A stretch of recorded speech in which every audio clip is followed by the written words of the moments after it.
Hi, and welcome back to Bounce Board with me, Tiff Hall. I'd like to acknowledge the traditional custodians of the land on which I'm recording this podcast, the Wurundjeri people of the Kulin Nation. I pay my respects to elders past and present.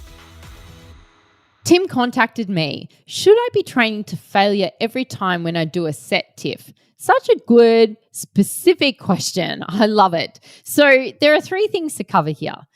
Yes, more stimulus per set. It's an accurate way to track effort, and it calibrates your RIR and your RPE. RIR stands for reps in reserve. Okay, so which in training, you use this to manage and measure your workout intensity. Reps in reserve is really good gauge of how many more repetitions you could do before reaching muscular failure with any given weight during a set. It's a method for ensuring that you're training hard enough to stimulate that muscle growth and strength gains, but not so hard that you risk injury or overtraining, right? So beginners might work with RIRs of 3 to 4 to ensure proper form and avoid injury. More experienced lifters may use lower, like RIR of 1 to 2, to maximize their strength and the hypertrophy gains. Then you've got the RPE, which stands for rate of perceived exertion, a scale used to measure the intensity of exercise based on how hard you feel your body is working. It is a subjective measure that allows individuals to assess, their effort and their exertion during the exercise. And it's really helpful for trainers to assess and make sure that you're trying hard enough, but you're not in danger of passing out or anything like that. So RPE is commonly represented by numerical scale, and it's varying from 0 to 10 or 6 to 20. So for endurance training, your RPE of 4 to 6 might indicate a moderate pace where conversation is possible or, effortless. High intensity interval training, sprints or intense bursts might target an RPE of 8 to 10, indicating maximum effort. So reps in reserve are really cool. And this is a way I sort of teach my clients how to up their weights. So when do you know when to increase your weights when you're training? If you're doing a set and you finish your 12 repetitions, for example, or 16 reps, and you feel like you've got another 6 reps in you, reps in reserve, then it's definitely time to increase the weight. If you've got too many reps in reserve, then up the weights. It's not challenging enough. So training to failure is not a must, but it can be helpful to know the benefits. It will likely provide more stimulus over the same number of sets, but you do more sets with reps in reserve. But that also takes more time. So it is a great way to accurately track progress and manage your efforts across sessions. Some people love to push themselves physically and mentally, and it's a big part of why they train. So they love going to failure. I personally don't take every set to failure, hardly ever. I think it can be misleading to look at any training component just as I'm only assessing if I'm going to failure, because there's other things that are in the mix that are just as important. If I was you, I'd be looking at the RIR, the reps in reserve, and using it as a measurement of how you're tracking across all your sessions, across your training program, to make sure that it's challenging enough and that you are getting those results. Bianca hit me up on DMs with a great question. How do I go about learning to do an unassisted pull-up? I have a resistance band ready to go. Just want to know stages to get there, and if other exercises can help, or just hanging. Oh, I love pull-ups. They make me feel so powerful and just like I'm conquering. I've had 2 wrist reconstructions, and I thought that chin-ups would never be my future. And I'm only just now, years later, starting to play around on the monkey bars when my kids are at the park. And you just feel so good. So let's go through the pull-up and how to start.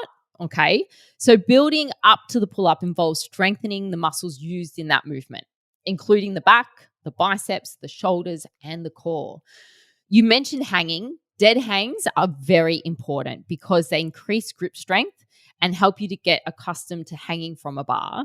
You want to hang from a pull-up bar with your arms straight using an overhand grip, and you just hold for as long as possible. I suggest starting at 20 seconds, sometimes 10 seconds, and building up to 20, building up to 30, building up to a minute, building up to 2 minutes. Next, I love scapular push-ups. Okay, so these strengthen the muscles around the scapula, involving your initial push-up movement. So you want to sort of set the scap down before you pull up. So you don't want your shoulders near your ears. I say never wear your shoulders like earrings, okay? So you want to pull your shoulders down and draw your scapula into your back pockets. And this is really helpful because when you're hanging from the bar with straight arms, pull your shoulder blades down and together, lifting your body slightly without bending your elbows and your lower back into that starting position. You just feel so strong. I will post some on Instagram because I get it. I'm chatting about it, but you might be like, yeah, I can't see it, Tiff. Okay, so I'll post the video.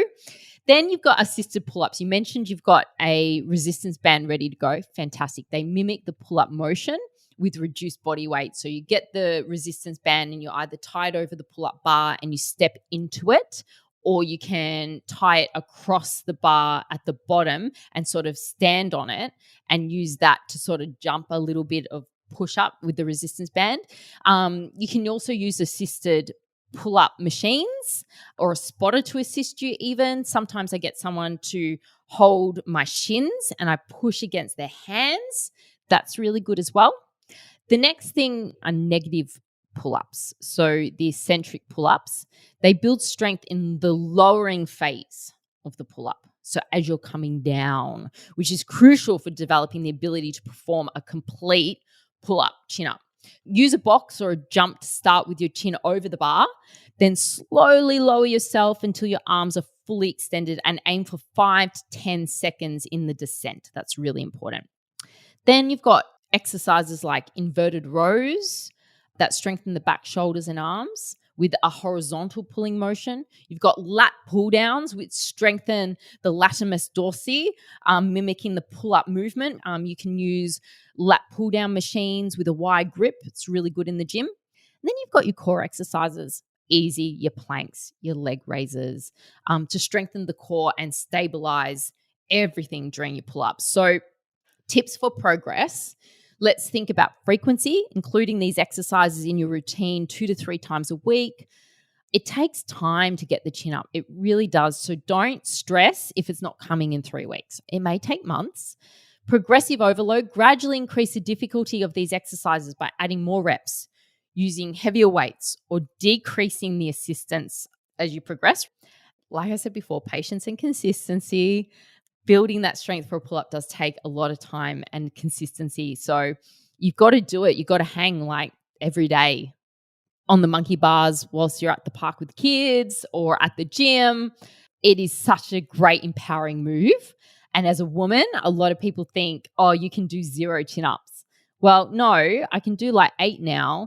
And that's phenomenal. You want to be able to lift your body weight. And I always think about I exercise because it's not only empowering and it's great endorphins and it's good for mental health and all of those things, but I always think of functionality. Like if I was stuck in a hole, could I pull myself up out of that hole like in a safety situation? Could I run from a bear?